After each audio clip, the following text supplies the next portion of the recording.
who is not exactly a supporter of the president's agenda, who a couple days after this first conversation took place refused to uphold a lawful order of the president's, who's not exactly someone that was excited about President Trump taking office or his agenda. She had been, hold on, Caitlin, hold on, no, Caitlin, let me answer the question.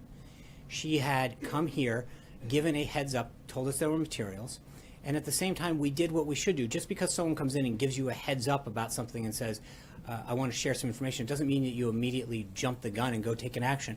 I think if you flip this scenario and say, what if we had just dismissed somebody because a political opponent of the president had made an utterance, you would argue that it was pretty irrational to act in that manner. We did what we were supposed to do.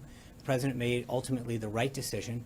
What you see happening by Sean Spicer in this clip is him projecting the attitudes of the Trump administration onto Sally Yates. He's essentially saying, look, this person was a political opponent, was someone who worked for Obama. So clearly, this person was only acting to try and undermine our administration, try and undermine our agenda, and undermine one of our allies, who at the time was Mike Flynn. And the reason he thinks that way is because that's how they would act. That's how Trump and his administration would act. That's exactly what they would do. But the problem is that's not what Sally Yates did. At least there's no evidence to support that notion. It seems like she was acting as nonpartisan and nonpolitical as she reasonably could. And she saw something very concerning about Mike Flynn, and she reported that to the Office of Legal Counsel in order to allow them to take appropriate action.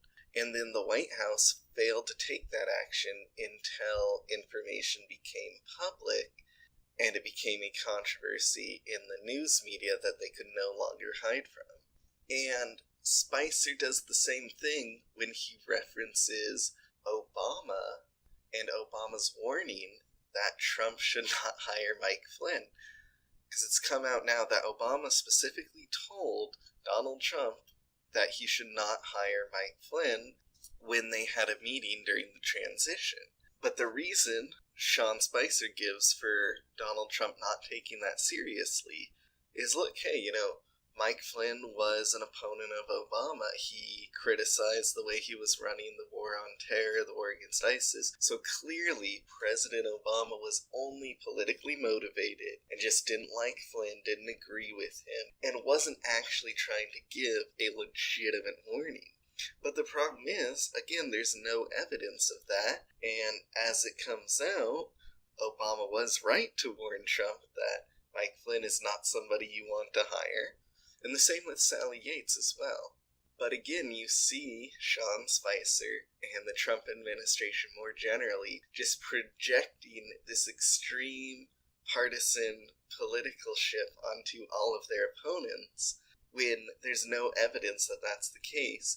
And they at no point take a step back and question that assumption and think, hey, maybe there's more to this than just pure partisanship.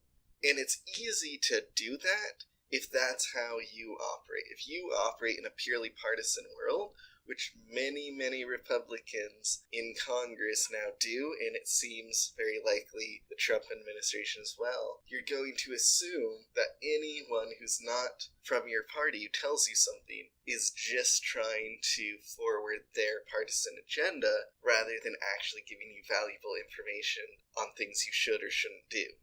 And it is very concerning to see that this is how the Trump administration thinks.